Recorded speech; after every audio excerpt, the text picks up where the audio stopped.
Si ese insumo paga el 100% de los aranceles, ya puede ser utilizado en un proceso productivo para un bien final que se va a exportar y luego acogerse al drawback.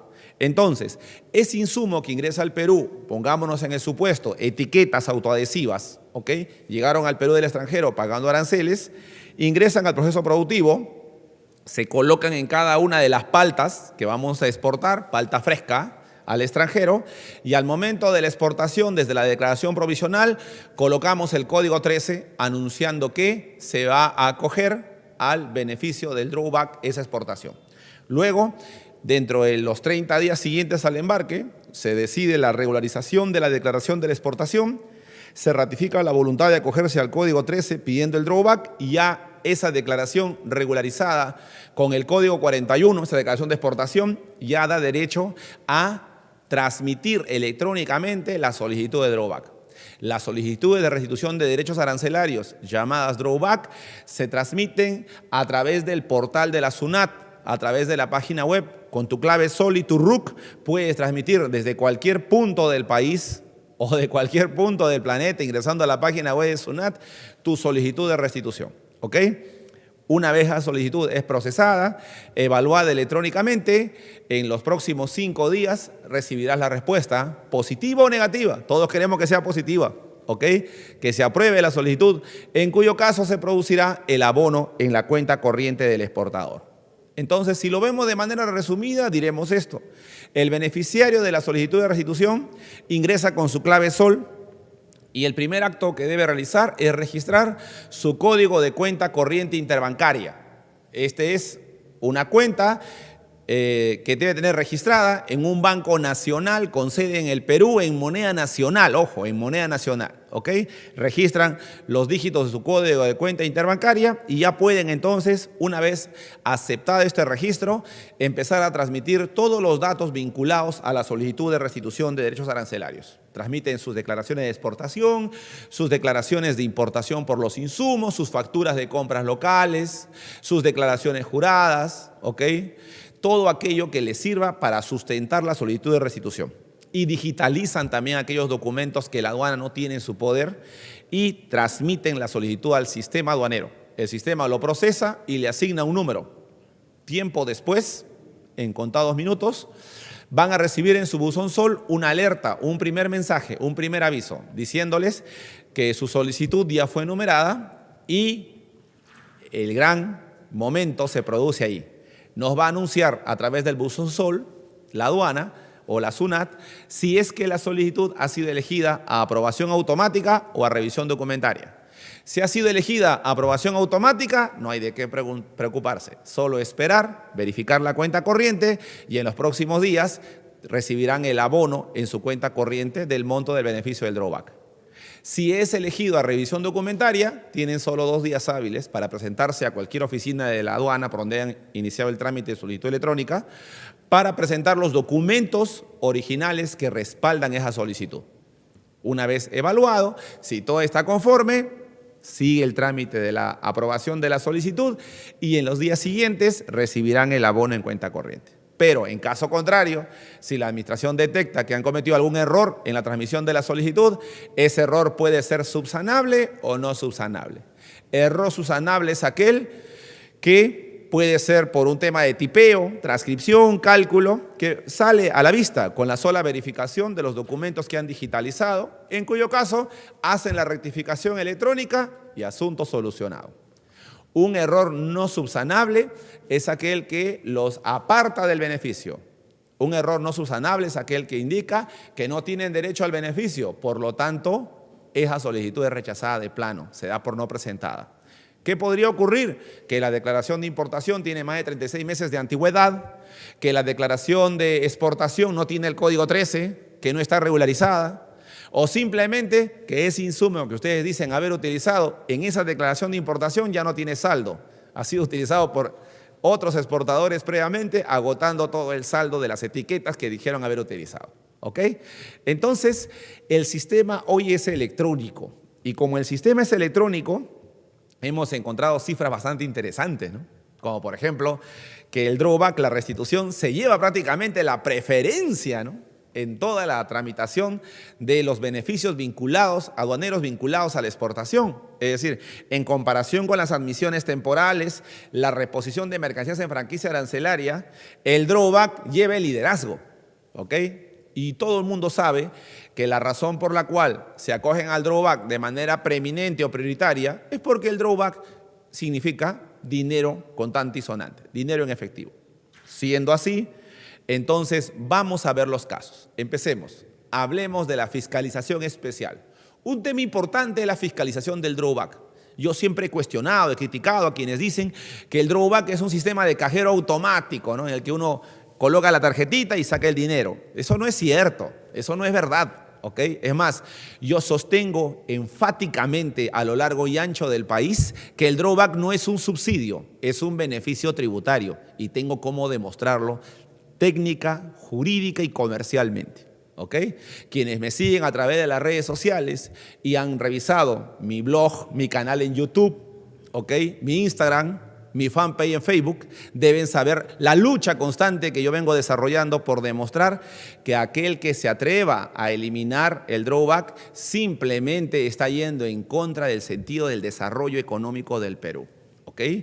El economista Jorge González Izquierdo, hace menos de 72 horas, en el diario La República, en una entrevista muy interesante, dice técnicamente lo siguiente, que la razón por la cual el Perú ha crecido en este año y la razón por la cual nuestro crecimiento está por encima del 3% es fundamentalmente a las exportaciones.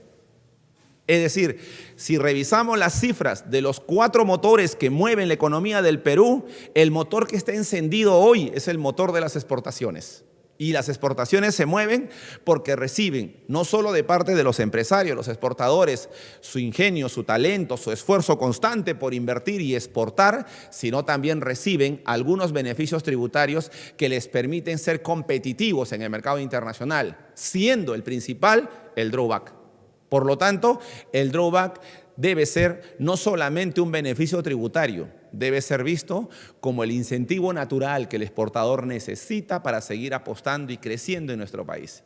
Quizás la forma en la que hoy está diseñado pueda ser sujeto a algún tipo de observación, crítica, pero eso lo podemos mejorar. Podemos establecer de repente tasas escalonadas, ¿no?, dándole preferencia a las pymes, a las MIPES. Se puede hacer eso.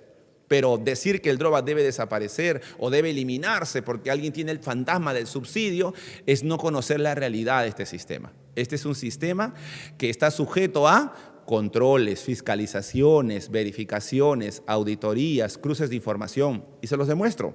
Empecemos hablando de la fiscalización especial. Desde el año 2005, mediante un decreto supremo, la SUNAT tiene facultad para suspender la atención de una solicitud de drawback hasta por 6 meses. Hoy se atienden 5 días hábiles, ¿sí o no?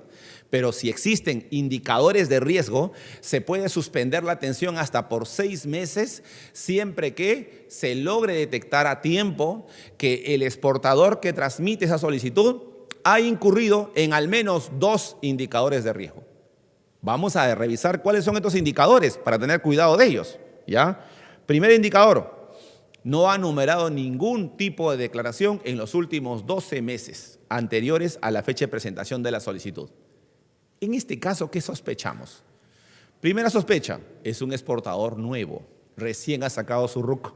Por lo tanto, es pasible de cometer algún tipo de error. Y hay que revisar si es que está cumpliendo estrictamente con los requisitos legales y documentarios que se exigen para el drawback. Segunda sospecha, es un exportador golondrino. Realiza una exportación, cobra el beneficio y desaparece para que no lo fiscalicen, no lo busquen, no le reclamen nada.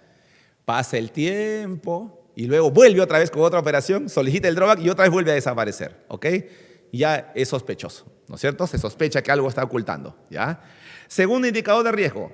Cuenta con un capital social suscrito y pagado a la fecha de presentación de la solicitud de restitución menor al 5% del volumen de exportaciones acumuladas en el año en que presenta la solicitud. Lo traduzco al español. Estamos a 15 de noviembre del 2017, fecha histórica en la historia del fútbol del Perú. ¿No es cierto? Yo sospecho que mañana será un día de jolgorio, de alegría. Es más, puedo vaticinar que mañana todos estaremos soñando con el pasaje a Rusia. Estaríamos buscando un pasaje para acompañar a la selección, ¿ok? Porque así de positivos y optimistas somos. Es más, el Swiss Hotel está cerca. Termine el evento y todos vamos a alentarlos, a darles el último aliento antes que vayan al estadio, ¿ok? Entonces, hoy, 15 de noviembre, se ha constituido una nueva empresa exportadora, ¿ok? Y esta empresa se ha constituido con un capital de 500 soles, lo cual no es un pecado, ¿ok? Porque eso es legal, es lícito. Se ha constituido con un capital de 500 soles. Ya está, 2 accionistas, un capital de 500 soles. Pero resulta que vamos avanzando en el tiempo y así como pude ver que mañana va a ser feriado, también puedo ver que antes de Navidad hace su primer embarque de exportación. Y resulta que su primer embarque de exportación es por $2,5 millones. ¿Cómo? Dígame cómo. Sabemos cómo vamos a ganar Nueva Zelanda, pero ¿cómo va a exportar con un capital de 500 productos por encima de los $2,5 millones? De eso se trata, ¿ok? Ahí podemos sospechar lavado de activos y otro tipo de ilícitos, ¿ok? Pero por eso es que no estamos presumiendo que el exportador ha cometido un delito o es un infractor a la ley. Lo que decimos es que vamos a verificar este indicador de riesgo y lo vamos a someter a una fiscalización, ¿ok? Por 6 meses. Ahora, el tercer indicador, ¿cuál es? Que los bienes exportados correspondan a las subpartidas arancelarias de alto riesgo señaladas por la SUNAT. Hace menos de una semana acaba de publicarse una resolución con una nueva lista de las subpartidas de alto riesgo que en base a estudios que realiza la Administración Aduanera ingresan a esa lista de aquellos bienes que siempre van a estar sujetos a canal rojo, a revisión, porque se ha visto, se ha verificado en el tiempo que constantemente se cometen infracciones cuando se exporta ese tipo de bienes, ¿ok? En cuarto lugar, este es el castigo para el exportador que es rebelde sin causa, ¿ok? A veces ocurre que la administración transmite una notificación al exportador y le dice, usted ha solicitado el drawback hace 2 días, ¿no es cierto? Lo hemos visto en el sistema, ha presentado sus documentos en la revisión documentaria, todo marcha bien, pero voy a notificarlo porque tengo una duda, una curiosidad. ¿Puede, por favor, entregarnos el flujograma de su proceso productivo? Y el exportador, asesorado por sus abogados, contadores, economistas, administradores de negocios internacionales, ¿ok? Se pone a analizar, a revisar y le dicen, no te preocupes, le vamos a responder con una pequeña carta de 2 líneas nada más. Y le vamos a preguntar a la administración, ¿dónde, en qué parte de la norma dice que para pedir el drawback el requisito de presentar el flujograma? Como no está como requisito, no me pueden obligar, así que dile por favor que se ubiquen, que lean bien la norma. Y responden de ese modo. Y por lo tanto no entregan el flujograma, no lo entregan. Esa es la primera reacción. Segunda reacción, presentan información inconsistente. Le dicen, a ver, tu flujograma, dice, ¿usted qué exporta? Calzados para caballeros. ¿Y tu flujograma? Ah, fácil, acá está. Y entrega una hoja en A4 con 3 rectángulos. Primer rectángulo, compra del cuero. Segundo rectángulo, fabricación del calzado. Tercer rectángulo, exportación. Ahí está el flujograma. ¿Eso es consistente? Pregunto yo, ¿eso es consistente? ¿Eso le hemos pedido? No, no le hemos pedido eso, ¿no es cierto? Entonces, cuando el exportador se resiste a presentar información o presenta información inconsistente, está generando un indicador de riesgo para una futura fiscalización. ¿Ok? Quinto indicador de riesgo. Este es el caso del exportador que ha caído en desgracia. No tiene liquidez, le debe a todo el mundo. ¿Ya? Es más, se hace negar. ¿Ya? ¿Han conocido a esa gente o no? Se hacen negar, ¿no? Tocan la puerta y dicen, dile que no estoy. Ya está. No ha cumplido con sus obligaciones formales o sustanciales respecto a los pagos a cuenta o regularización del impuesto a la renta o contribución de salud y ONP en los últimos 12 meses, incluido el mes en el que realizó la exportación que sustenta la solicitud de restitución. ¿Qué sospechamos? Que apenas pide el drawback, ¿qué va a hacer? Lógico, ¿se dan cuenta? Entonces, por esa razón, por ese motivo es que se considera un indicador de riesgo. El último indicador también es evidente, miren, revisamos los valores, revisamos su proceso productivo y resulta que el porcentaje de utilidad bruta entre el costo de producción del bien exportado y el precio final es mayor al 350%. Es decir, fabrica lápices de colores, cada lápiz le cuesta $1 producir y lo vende a $35 cada lápiz. ¿Eso es posible? No lo es. Entonces, insisto, no estamos diciendo que el exportador en estos casos delinque. Lo que estamos diciendo es que se suspenderá por 6 meses la aprobación de esa solicitud para que se inicie respecto a él una fiscalización. Se haga cruce de información, se revisen los libros contables, se revisen las guías de remisión, las facturas de compra local, las declaraciones de exportación, la licencia de funcionamiento, los permisos, etc. Y sobre la base de la convicción que nos den esos documentos, se continuará el trámite aprobando la solicitud o simplemente se rechaza. Muy bien. Eso significa que hay un procedimiento para los casos en los cuales hay indicadores de riesgo. El procedimiento señala que de presentarse algún tipo de los indicadores de riesgo, las aduanas encargadas de la tramitación de la solicitud de restitución tienen 24 horas para dar la alerta a las áreas de fiscalización, ¿ok? Y las áreas de fiscalización rápidamente hacen un cruce de información y dicen sí, validen esos 2 indicadores que han elegido, porque de los que he mencionado bastan 2. Esos 2 indicadores sí son serios, hay que evaluar, hay que fiscalizar y por lo tanto, miren ustedes, le van a notificar al exportador mediante un acto resolutivo la extensión del plazo para atender la solicitud hasta por 6 meses. Se le notifica. Este no es un acto arbitrario, este es un acto dentro del marco del procedimiento administrativo. Es decir, se respetan las reglas del debido procedimiento. Se le notifica al exportador, no tienen por qué sorprenderlo. Se les notifica siempre y se le indica por qué se suspende la atención de la solicitud por 6 meses, cuáles fueron los indicadores de riesgo que se han tomado en cuenta, para que el exportador se prepare ya para la fiscalización que ya viene. Producto de esa fiscalización en la que el exportador brinda todo tipo de información y se somete a la auditoría, pueden obtenerse 3 resultados. Primer resultado, que no hay incidencias.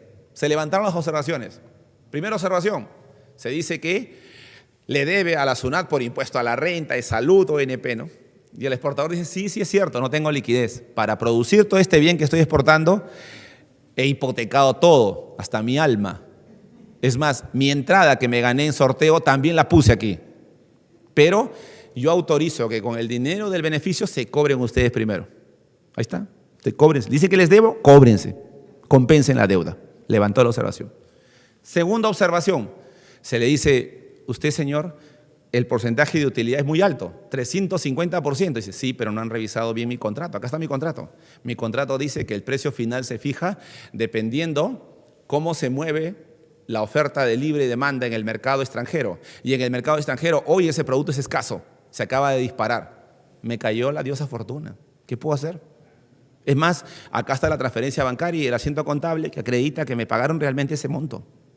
Listo, se levanta la observación. ¿Se dan cuenta? Ese es por citar algunos ejemplos. ¿Ya? Segundo resultado, procedente en parte, ha acumulado declaraciones de exportación. 7 declaraciones de exportación acumuló para solicitar el beneficio del drawback. Pero una de las declaraciones tiene un error. En una de las declaraciones da la casualidad que se olvidó colocar el código 13. ¿Qué hacemos? Retiramos esa declaración y por la diferencia cobra el beneficio. Eso es procedente en parte. ¿Ok? Y acogimiento indebido. Uy, ahí sí hay que temer. Acogimiento indebido significa que no tiene derecho al drawback, que intentó sorprendernos, en cuyo caso, ¿no es cierto?, lo que va a hacer la administración es anular la solicitud, darlo por no presentado y se suprimen, se elimina el código 13 de todas las declaraciones de exportación que estaban comprendidas en esa solicitud. ¿Estamos? Ahora bien, para que esto no sea un acto abusivo, porque siempre la administración respeta las reglas del debido procedimiento en este caso, porque estamos hablando de un contribuyente privilegiado. El exportador es un contribuyente privilegiado, es el que más aporta al país, ¿ok? Entonces, se le dice que tenemos solo 6 meses, la administración tiene solo 6 meses para fiscalizar y evaluar. Si en 6 meses no culmina su trabajo de fiscalización, la norma indica que automáticamente el sistema reinicie el trámite y en los 5 días siguientes se aprueba la solicitud. ¿Ok? Es decir, no están condenados a esperar que esos 6 meses se conviertan en 1 año o 2. Simplemente al 6º mes, si no se concluyó con la fiscalización, el sistema se reinicia en automático y la solicitud termina siendo aprobada. ¿Ok? Ahora bien, producto de la fiscalización, es probable que en algún momento incurran en infracciones y sanciones. ¿Ok?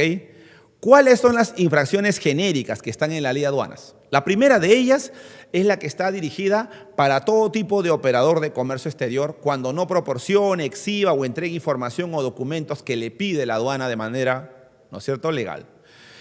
En caso de la información vinculada al drawback, la sanción, la multa, equivale a 0,1 de la UIT, o sea, 10% de la UIT, respecto a los casos en los cuales la administración le ha solicitado algún tipo de sustento, declaración jurada, flujograma o información adicional sobre el drawback y el exportador se niega a proporcionar o lo hace tardíamente, ¿ya? Ese es genérico, sencillo, simple. La infracción específica que está vinculada directamente al drawback es esta, ¿ok? Cuando consignan datos incorrectos en la solicitud de restitución o no acreditan los requisitos o condiciones establecidos para el acogimiento al drawback. Miren que son dos supuestos, ¿eh? Un supuesto es que incluyan datos incorrectos. El otro supuesto es que no cumplan con las condiciones para acogerse al drawback. Entonces, la sanción varía. 50% del monto restituido indebidamente cuando el error no ha tenido ninguna incidencia en la determinación, ¿no es cierto?, del monto por el cual cobró el beneficio. 10% de la UIT si es un error subsanable que no tiene mucha incidencia, ¿no? O sea, está la factura, lo digitalizó bien, pero no ha transcrito bien los números de la factura. Ya está.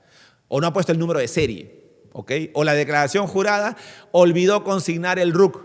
Ya está, listo. Vamos ahí. Pero lo grave es la multa del doble del monto restituido indebidamente cuando la administración descubra que ha sobrevalorado el valor del bien. Lo ha puesto por encima del valor real para cobrar indebidamente un monto del drawback que es ficticio, que es ilegal. Es decir, en factura, por todo el embarque cobró $20.000, pero según la solicitud de drawback eran 200.000. Se le fue un cero. ¿Ya está? Por haber sobrevalorado, la multa es el doble del beneficio cobrado indebidamente. O sea, restituye, devuelve al Estado el monto del drawback más el doble de lo que cobró como multa. O también, si es que ha simulado hechos, ha simulado una operación de comercio exterior, también se le aplica la multa del doble. Veamos entonces ahora la casuística del drawback. Bajo este marco legal hemos revisado, miren, requisitos de acogimiento al drawback, indicadores de riesgo, infracciones y sanciones, que son las tres herramientas o los tres riesgos grandes que tiene el que pide drawback, el exportador, si es que no camina dentro del marco de la ley. Veamos algunos casos. Primer caso, la famosa tasa arancelaria cero. La pregunta del millón ¿es verdad que si yo me acojo al drawback por un insumo que viene del extranjero y presento mi certificado de origen y le rebajo el arancel, debí pagar 7% y termino pagando 0%, porque con el certificado de origen lo liberé? ¿Es verdad que si yo presento mi certificado de origen pierdo el drawback o no? Sí, es cierto. Si se acojan a beneficios o exoneraciones de aranceles, pierden el drawback. Eso es cierto. Lo que también es cierto es lo siguiente. Es verdad que si yo traigo un insumo que en el arancel nacional no está con 4, sino con 0%, está con 0%, y es el único insumo importado que yo utilizo, ¿es verdad o no es verdad que pierdo el drawback? Sí, claro. Si tienen un solo insumo y está con 0% en el ad valorem, pierden el drawback, porque no están pagando pues derechos arancelarios, no lo están pagando. Para acogerse al drawback tienen que tener otro insumo adicional. Tienen uno que paga 0% y tienen otro adicional que paga 4%. Ejemplo, exportan sacos para caballeros, ¿ok? Y los insumos son el botón, que está con 4% de ad valorem, y el forro del saco, que estaba con 0%. En ese caso sí hay drawback. Sí hay drawback, porque tengo más de un insumo, ¿ok? Y ese 0 es como cualquier dígito, es como si estuviera pagando, porque tengo más de uno, tengo el del botón que me salva. La pregunta es, ¿estoy obligado a declarar en esos casos los dos insumos o basta con que declare el botón? Eso es falso, ya ves, cayeron. Por eso es que los multan, por eso es que pierden el drawback, por eso es que se dejan seducir por el error. La razón por la que se pide que declaren todos los insumos es la siguiente. En el ejemplo que les puse del botón y el forro, ambas declaraciones de importación y ambos insumos tienen que ser declarados porque existe otra obligación legal. Acuérdense, el valor de los insumos importados, de todos los insumos importados, no debe superar el 50% del valor CIF del bien final. Por lo tanto, este forro del saco que está con 0% tiene un valor que entra en el cómputo para ver si supera o no supera el 50%. Ahora sí entienden por qué es obligatorio declarar ambos. ¿Ya? Entonces, cuando un insumo está con tasa arancelaria cero y es el único insumo importado, pierden el drawback. Si tienen más de un insumo, los demás pagan y hay uno que tiene cero, porque así lo dice el arancel, no porque se acogieron a un tratado internacional, en ese caso tienen que declarar todos y tienen derecho al drawback. ¿Estamos? Ahora bien, hubo un caso que finalmente va a despejar cualquier duda. Miren, en materia de procesos productivos existe una multiplicidad de casos. Yo cuento uno, la pota congelada. ¿Ok?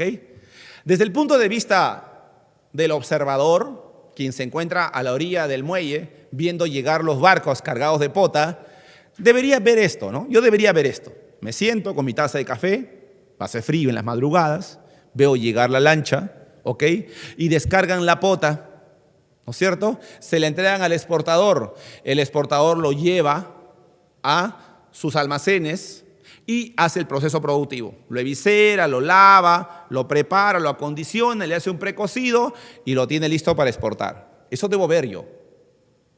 Es decir, le entregan la pota como la extrajeron del mar para que el exportador eviscere, ¿no es cierto?, se deshaga de los desperdicios y residuos y solo el bien comercializable lo exporte.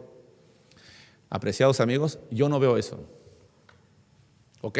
Me siento en el muelle, puerto de Pimentel, Chiclayo. Estoy sentado ahí, ¿no es cierto? Mientras voy probando una riquísima y deliciosa tostilla de raya, calientita, ¿ok? Y lo voy comiendo con mi pan francés caliente y mi café. De pronto veo que llega otra vez ese botecito. Y lo que le entregan al exportador es la pota ya eviscerada. Ya está eviscerada. Ya le sacaron todas las vísceras. Solo está la carne purita, la pulpa, la nuca de la pota. Y el exportador lo recibe, lo lleva a su taller, a su almacén, le hace un pequeño precocido, lo congela y una vez hecha piedra lo coloca en una bolsa de plástico y lo exporta. Y entonces me pregunto, ¿ha hecho algún proceso productivo? Evidentemente que no, ¿sí o no? Yo podría decir que no, pero hay un pequeño detalle. El exportador dice que sí lo hace. Y encima me cuestiona, me dice, ¿y tú quién eres? Tú eres un simple observador. Tú estás sentado ahí mirando la vida pasar.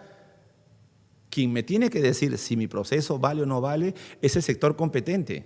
En este caso, el Viceministerio de Pesquería, que pertenece a Produce. Así que vamos a consultarle a Produce, ellos son los expertos. Y Produce, que es el sector competente, el experto, emite un pronunciamiento y dice algo que sonó como música de los dioses. Señala, Produce, que durante las faenas de pesca del recurso pota por parte de la flota artesanal, este es eviscerado rápidamente con la finalidad de disminuir la autólisis del organismo. Y esta acción se lleva a cabo en casi el 100% de las capturas. ¿Qué es la autólisis? Un proceso biológico a través del cual la pota, al ver peligrar su vida, contamina toda la carne, eliminando unos ácidos que vuelven ese alimento en altamente tóxico. Por lo tanto, ya no se podría exportar. Para evitar que se produzca la autólisis, apenas la pota está sobre la cubierta del bote o del el barquito de pesca, un grupo de pescadores, cada uno con un cuchillo más afilado que el otro, empiezan a eviscerar y las vísceras las devuelven a los tiburones y se quedan solamente con la pota en nuca lista para poder exportar. Entonces, sí, proceso productivo, sí lo hay, por eso es que tienen derecho al drawback. ¿Ok? Otro caso, terrible pero necesario, la famosa factura de servicio de producción. Se los cuento así, miren. Cuando encargan a un tercero producir un bien, vamos a producir calzado para caballeros. ¿Estamos? Vamos a producir calzado para caballeros. Le encargan a una empresa la producción del calzado. El tercero, esta empresa, quiere su dinero ya, ¿no es cierto? Ustedes le dicen, pero en este momento no tengo liquidez. Mira, he financiado todo. Esta exportación está financiada por el banco, estoy endeudado. Apenas me paguen del extranjero, yo te pago. Así que dame un crédito, pues. Y le dice, claro, no te preocupes, te conozco. No No hay problema, no hay desconfianza. Hay lealtad. Ya está. Listo. Pero eso sí, cuando me pagas, te emito la factura. ¿Perdieron el drawback o no? Claro. ¿Cómo van a demostrar el servicio de producción si no tienen la factura? ¿Me dejo entender? Entonces algunos dicen, ya no hay problema. Mira, para que no haya ninguna duda, emíteme la factura justo cuando estoy embarcando. En el momento que embarco, ahí emítemela, para que estés seguro que estoy exportando realmente y de ahí va a venir tu dinero, no te preocupes, porque apenas embarque me van a enviar el 50% de adelanto y con eso te pago. Otra vez, perdieron el drawback. ¿Por qué? Porque para fines del beneficio de restitución de derechos arancelarios, tienen que demostrar a la administración que el servicio de producción se ha realizado de manera legal, de manera efectiva, real. Y entonces nos trasladamos al reglamento de comprobantes de pago.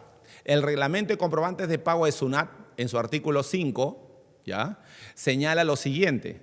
En el caso de las facturas de servicio de producción, el momento en el que se emite la factura es o cuando se realice el pago, primer momento, o cuando se brinda el servicio total. Pero añade en un siguiente renglón, lo que ocurra primero. Lo que ocurra primero. ¿Y qué es lo primero que debe ocurrir para tener derecho al drawback?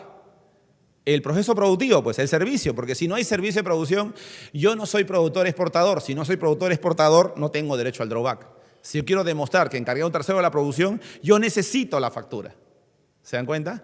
Entonces, anoten, un mandamiento nuevo tienen que saber ustedes, ¿ok? Las facturas del servicio de producción por encargo tienen que ser emitidas antes del embarque, antes de la fecha de embarque. Pero hay algo nuevo que tienen que saber, ¿ok? Esa fecha también tiene que ser antes de que la mercancía que van a exportar ingrese a zona primaria, antes de que ingrese a un almacén. En exportaciones, ustedes muy bien saben, cuando hacemos exportaciones de gran volumen, la mercancía tiene que estar en un depósito temporal en zona primaria para dar inicio al trámite. Se supone que si yo entregué la mercancía a un almacén en zona primaria, ya no hay ningún proceso productivo que hacer, porque está listo para embarcar. Ya lo puse a disposición de la aduana, ya no tengo nada más que hacer. Por lo tanto, las facturas del servicio de producción por encargo tienen que ser emitidas siempre antes, mucho antes que ingrese la mercancía a un almacén, a zona primaria. Por lo tanto, también es antes que se embarque. Porque si ustedes presentan una factura que tiene justo la fecha de cuando se iba, antes que se haga el embarque, pero cuando ya estaba en un almacén, esa factura tampoco tiene validez. Otro tema, a veces ocurre que tienen la factura de servicios y después que ya la recibieron, pasan los días, se dan cuenta que no ha sido desarrollado correctamente o que faltó señalar alguna fase del proceso productivo, porque la factura debe estar debidamente detallada. Y se les ocurre la dichosa idea de anularlo para emitir una nueva. No hagan eso. ¿Por qué no pueden hacer eso? Porque si ya embarcaron y ya exportaron, la nueva factura que emitan va a tener fecha posterior al embarque. Ya perdieron el drawback. ¿Ok? El reglamento de comprobantes de pago permite que las facturas se puedan rectificar mediante notas de crédito o notas de débito. Utilicen los mecanismos del reglamento de comprobantes de pago y eviten anular facturas, porque corren el riesgo de que cuando anulan facturas, ha habido casos, pierden el drawback porque la factura que reemplaza a la anterior tiene una fecha posterior al embarque. ¿Vieron? Acuérdense, las facturas tienen que ser antes de que se produjo el embarque, antes de que la carga ingrese a zona primaria. Si ustedes anulan esa factura que estaba bien emitida porque tenía un defecto, un error, en lugar de utilizar una nota de crédito, nota de débito, ¿no es cierto?, o un documento contable que lo aclare o rectifique, están anulando la operación. ¿Ya? Luego, hay algunos que en el tiempo han intentado ser más técnicos que yo. Dices, yo soy muy técnico, Yarse, soy demasiado técnico. Es más, ¿yo por qué voy a poner en la factura todo el proceso productivo si ese es mi know-how? Yo no quiero que la gente se entere qué encargué. Así que voy a poner la palabra mágica, maquila. Por la maquila de las camisetas de la selección peruana de fútbol, blanquirrojas, que se han vendido bastante últimamente, ¿no? Claro, vale la pena, ¿no es cierto? Entonces, por la maquila de la confección de las camisetas de la selección peruana de fútbol, ¿cuántas camisetas han encargado la producción? 150.000. Pero resulta que esa factura no vale. No tiene validez. ¿Y por qué no tiene validez? Otra vez, reglamento de comprobante de pago. El reglamento de comprobante de pago dice que si es una factura de servicios, el servicio tiene que estar detallado. Detallado, dice claramente el reglamento, ¿eh? Detallado. Entonces yo debo poner en la factura por el servicio de confección de camisetas. Ahí está, esa es otra cosa. ¿No es cierto? O por el remallado de las camisetas, o por el estampado de las camisetas, ¿no es cierto? O por colocarle el número 10, ¿no? O por colocarle mi apellido, o por colocarle la cara de la Foquita Farfán, la Oreja Flores, Carrillo, nuestros nuevos ídolos, ¿no es cierto? Claro, entonces, si nosotros logramos detallar el servicio en la factura, esa factura es válida. Pero si reducen todo y quieren simplificarse la vida, colocando la palabra maquila, están dándole punto final a esa factura. Tengan mucho cuidado. Luego, hay un reglamento del año 81 para los que se dedican al sector agroexportador. ¿Ya? Hay un reglamento del año 81 que aún está vigente y que define lo que es agroindustria. Muy importante es este tema, ¿ya? Porque se aplica casi para todos los productos de agroexportación que hoy tienen drawback, ¿ya? La denominación agroindustria corresponde a la transformación primaria de productos agrarios efectuadas directamente por el propio productor o por empresas distintas al mismo, ubicadas en la misma área de producción y estrechamente relacionada con dicho proceso productivo. Por lo tanto, se considera como actividad de agroindustria, entre otros, la limpieza, selección, preservación, empacado de frutas y hortalizas. Claro, miren, por eso que los exportadores tienen derecho al drawback cuando hacen ¿qué cosa? Limpieza, selección, preservación y empacado de frutas. Eso vale para el mango, ¿sí o no? Para los arándanos, el Perú ha sido bendecido por los dioses. Nuestros campos de cultivo, debido a las 8 regiones altitudinales, producen arándanos como hierba mala, mientras que nuestro vecino país del sur, que verá el mundial por televisión, solo puede sacar 2 cosechas de arándanos al año. El Perú puede sacar hasta 5 cosechas sin remover la tierra. Así de fuertes somos. Y los arándanos son frutas de alto consumo en el sudeste asiático, incluida la China y Estados Unidos. ¿Qué son los arándanos? ¿Qué propiedad tienen? Son antioxidantes, muy bien. Empecé a tomarlos a partir de ahora. Ya está, es eternamente joven. ¿Ya está? Listo. Y en el caso de la madera, ese reglamento, miren, ha llegado al extremo de detallar qué procesos productivos de la madera valen para el drawback. Y ha incluido el aserrío de la madera en rollo, la madera simplemente escuadrada, en vigas o cuartones, tablas, listones, madera de pequeñas dimensiones, parquet y otros productos similares de madera. El corte, plaquitas de parquet, da derecho al drawback. ¿Ok?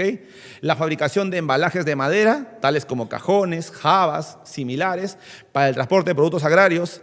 El secado y tratamiento de madera mediante el empleo de preservantes, también da derecho al drawback. El preservante es importado. Ahí está.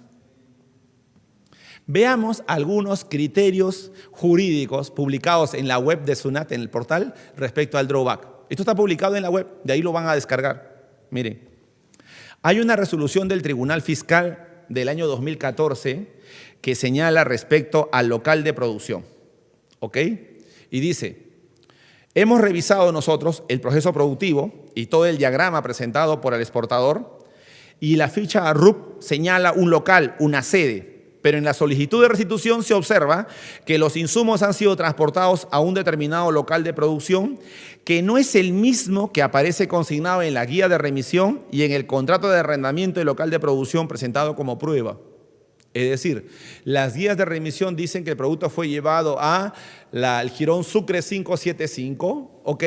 Pero la ficha RUP dice que el local de producción de esa empresa está ubicado en la calle Bolívar 472. ¿Vale o no vale? Se entiende que no. ¿Por qué no? Porque yo debo utilizar los locales de producción consignados en la ficha RUC. Solo los que están en la ficha RUC.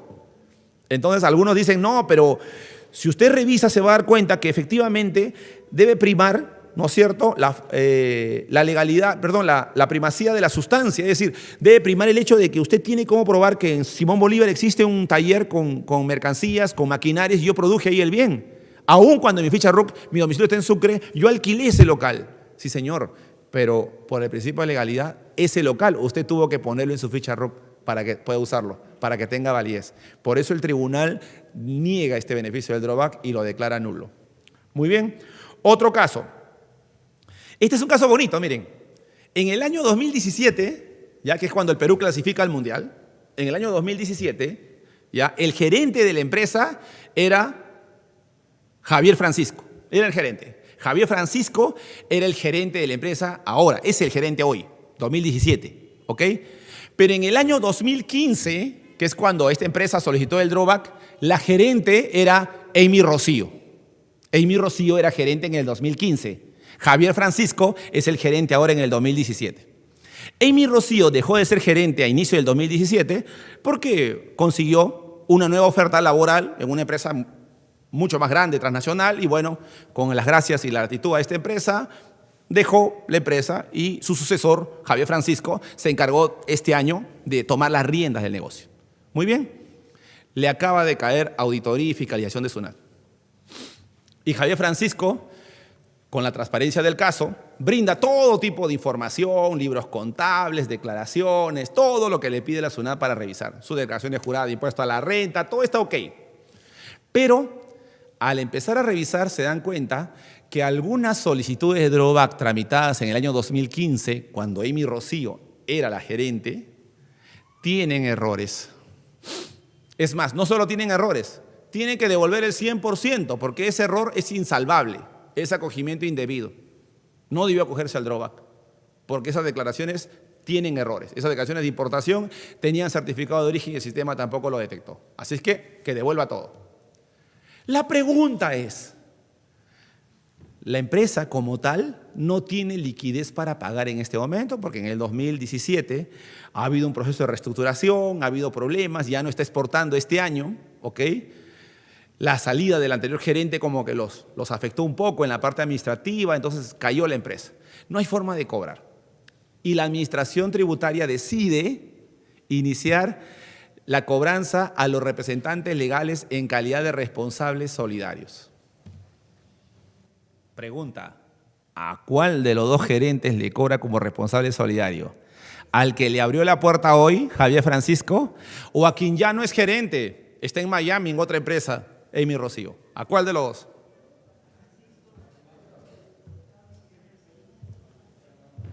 Levanten la mano los que dicen que se le cobra a Javier Francisco. Los que dicen que se le cobra a Amy Rocío. Y los que están pensando más en el partido que en este seminario. Sí, dígame.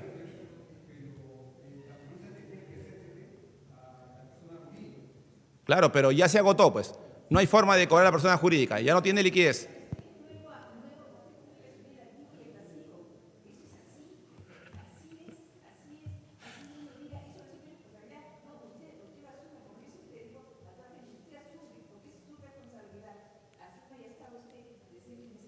Así creía yo. Así creía yo. Pero el Tribunal Fiscal en el año 2014, con una resolución, me ha cambiado el chip. Miren lo que ha dicho el tribunal, ¿eh? Es una resolución del Tribunal Fiscal, ¿eh? Dice, los requisitos para acogerse al drawback deben cumplirse según su naturaleza en el momento en que se exporta la mercancía y cuando se presenta la solicitud de acogimiento a dicho régimen, no cuando la administración aduanera realiza la fiscalización.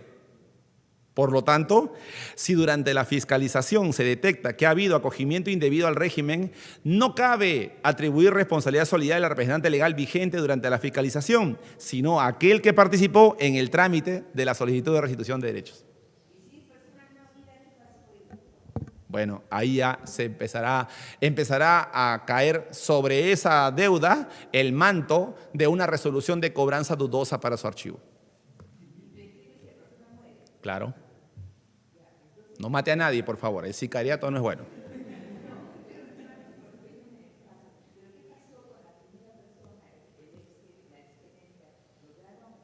Sí, lograron ubicarla. Sí, lograron ubicarla. Sigue siendo gerente en otras empresas. Se le hace el exhorto y se le cobra. Tiene que devolver. Así es. ¿Ya está? Vamos. Este es un caso bonito. Escisión de empresas. ¿Qué es una decisión? Miren, la fusión es una cosa. Fusión es empresa A, empresa B, juntan una sola razón social. Si la A absorbe, la B desaparece, ¿sí o no? Y todo se trabaja con el RUC de la A. Ya está. Ahí ocurre lo del activo y pasivo, pues. ¿No es cierto? A asume activo y pasivo. Eso está bonito. Pero escisión, ¿alguna vez han escuchado hablar de la escisión? ¿Sí? ¿Han venido a escuchar hablar de eso o no? No, para eso han venido. ¿Ya? La escisión es una forma societaria también, que no consiste en que una empresa desaparece. No, miren, estas son dos empresas. Empresa A, empresa B. ¿Ok? Empresa A, Melchora. Empresa B, Rosario. ¿Estamos? Melchora, Rosario. Melchora siempre exportaba, siempre. Pero Melchora ya está cansada, está agotada, muchos años exportando. Y le dice a Rosario, Rosario, te vendo una línea de mi negocio, te lo vendo. Yo siempre voy a producir bienes, siempre voy a producir estas camisetas, ¿ok?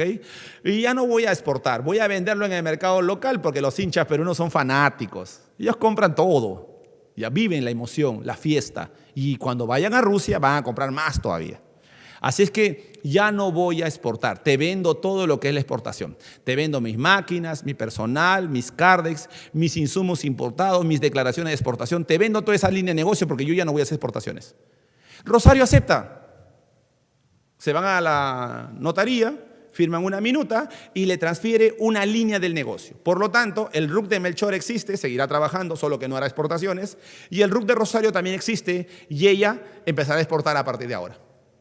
La pregunta es, si en el patrimonio que le transfirió Melchora a Rosario hay declaraciones de exportación ya regularizadas que cumplieron con todo el requisito para pedir drawback por la exportación de las camisetas peruanas de la selección, porque tienen etiquetas importadas desde Chile, así de irónica es la vida. Ya Chile vendió las etiquetas, fueron importadas y gracias a los chilenos pueden pedir drawback. ¿Estamos? ¿Ya?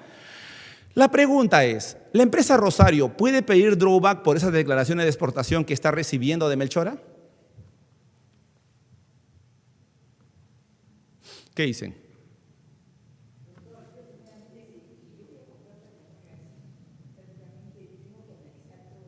Analice.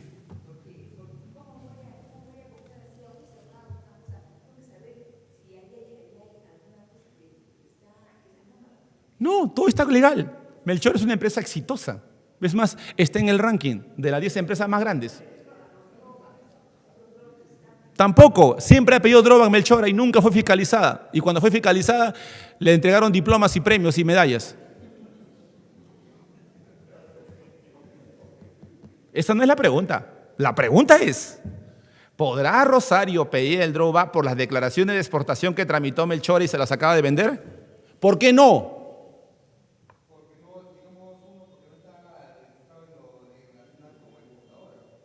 Bien, gol. Segundo gol, porque hoy ganaremos 2-0. Segundo gol, porque no es productora, pues. Para tener derecho al drawback tiene que ser productor exportador y Rosario no ha producido nada. Quien produjo fue Melchora. Claro, es su nombre, nomás lo que le pasó.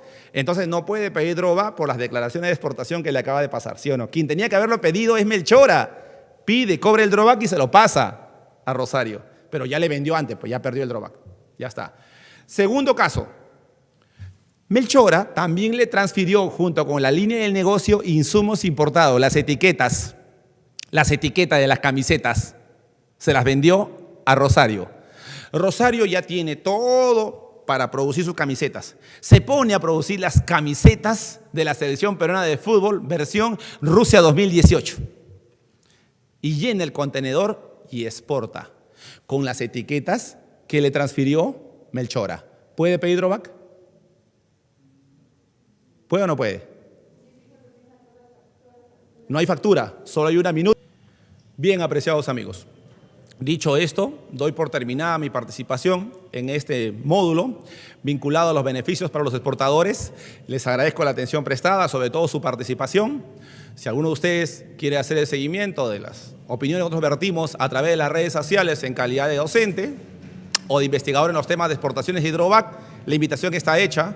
Pueden entrar a través de nuestro nombre comercial, magollarse, a través del Facebook, Instagram, o el Twitter o el canal de YouTube, y con gusto estaremos para atender todo tipo de consultas o orientarlos, ¿no es cierto?, desde el punto de vista académico en los temas que sean de su interés.